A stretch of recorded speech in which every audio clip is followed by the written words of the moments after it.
This is Dan, and this is the Napkin Academy. This will be our last lesson on the imagining process, and what we're going to do is we're going to take one more good look at our friend the squid, because there is one more way that we can use this powerful tool to help us clarify ideas for business. Here's what I mean. The next time we have an idea and we need to pitch it to someone, or we need to make a sale, or we need to convince someone, or we need to try to raise money, what are we going to do? Well, we're going to start with our idea, as we always do, and then we've got to figure out a way to be able to share our idea in a way that our audience is going to find really compelling. So we're going to need to, of course, communicate our idea. Now, there are two ways that we normally start doing this in business, and I'll tell you what, using the SQVID, we are not going to do either one of them. The first way that we typically try to prepare our pitch is we start writing, and we start up here, and we write, and we write, and we write, and we write, and we write, and we write, and we write, until we get all the way to the end, and it's very linear, and guess what? In the end of the day, she is not going to read it because she doesn't have the time. She wants to know, what is your big idea? Give it to me faster. So what many of us then do is the second approach to business communication these days is we fire up our laptop and we fire up PowerPoint, and here we go. Let's start populating those slides with every single thing we can think of. And guess what?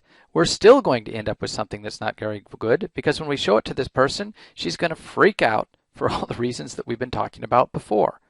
No, that is not what we're going to do.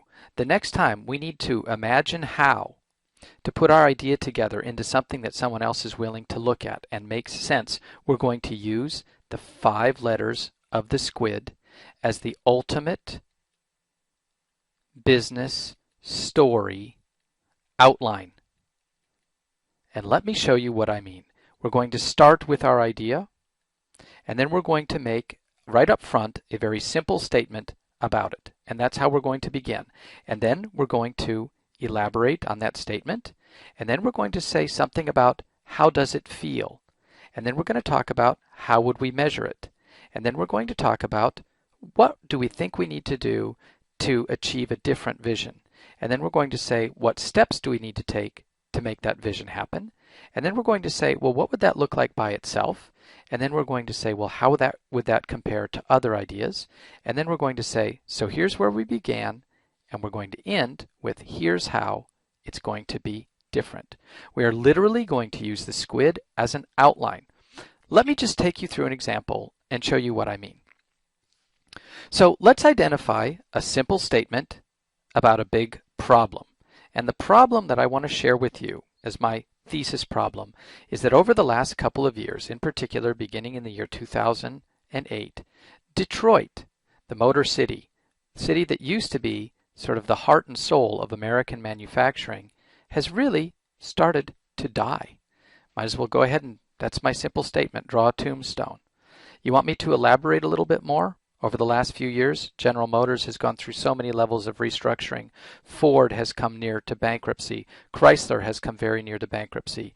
The industries that have made up the heart of Detroit have started to die. Well, what does that feel like? Well, to tell you the truth, it feels like the whole bunch of us are just sort of hanging off a cliff, ready to take a tumble. Well, let's talk about quantitatively, what does that mean? Well, if we were to measure it out, it looks sort of like this.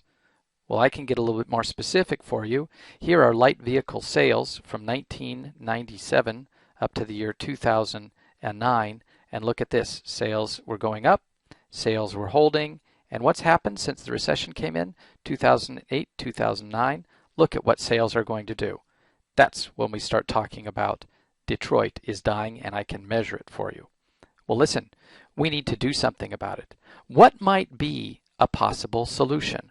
Well, what would happen if we started to build cars that people were more interested in buying?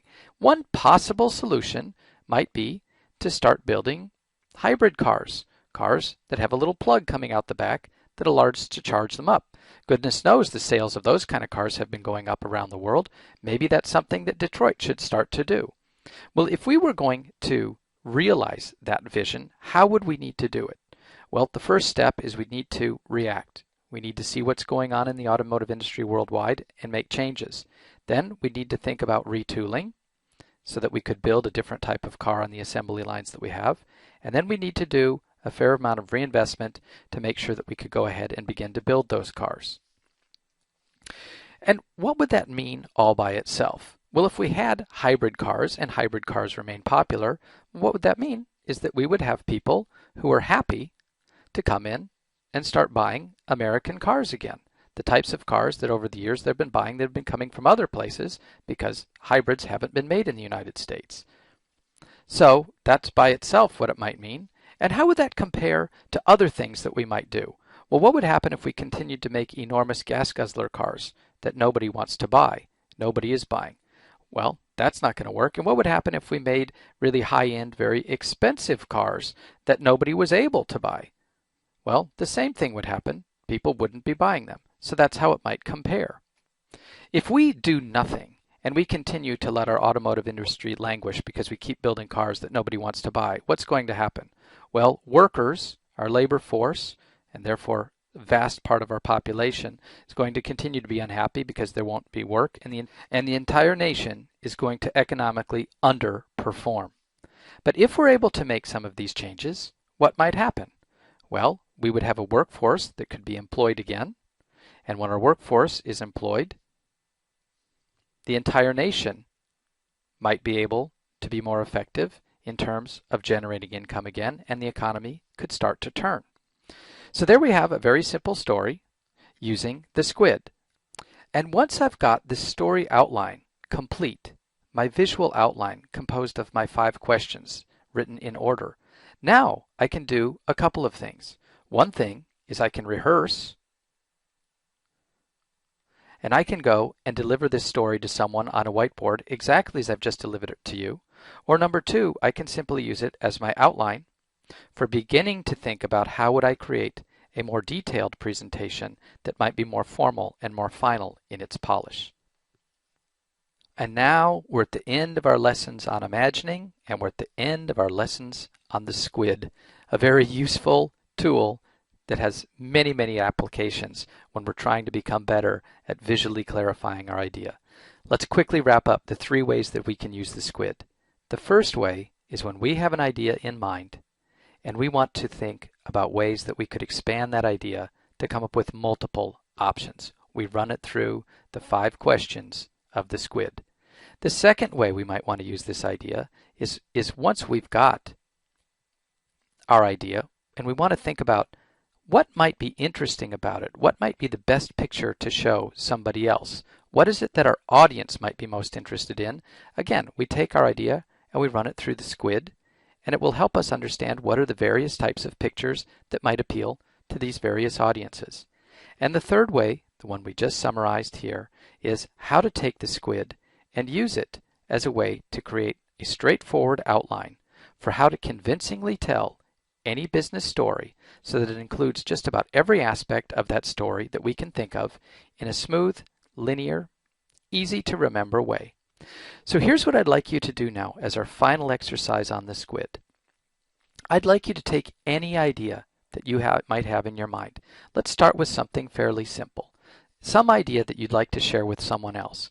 What I'd like you to do is go ahead, run it through the SQVID using the SQVID as an outline. Tell your story by starting out with a simple statement, simple thesis, running all the way through to the end, saying, how would this make the world different? Test out the SQVID. Let's do it. Hey, thank you all for another great lesson. This is Dan signing off from the Napkin Academy, but don't go away. Now on our new platform, you can still submit your homework. Debbie, our community manager, is going to join you right now to show you exactly how to do that, and I really encourage you, do your homework. Okay, take it away, Debbie. See you soon. We hope you enjoyed this Napkin Academy classic video. We've made it easier than ever to share your homework. After you've completed your homework and have a JPEG or PNG file saved on your computer, come back to this course. Once you're back here, scroll to the bottom of the screen, and in the comments box, you can add a comment. I'm just going to call this one my homework. can also add images by clicking on the Insert Edit Image button here. In the source box, click on the file. In the Images window, click on Upload, and then click on Add Files.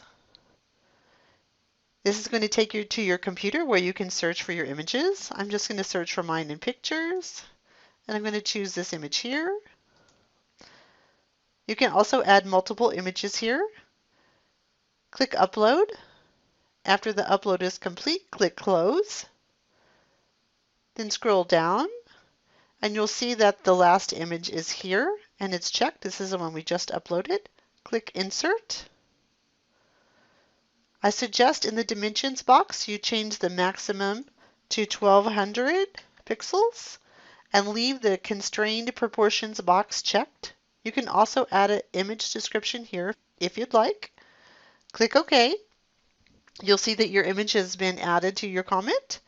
And now the last step, the most important one, make sure that you click the green comment button here to upload your homework to the Napkin Academy. We hope to see your homework soon.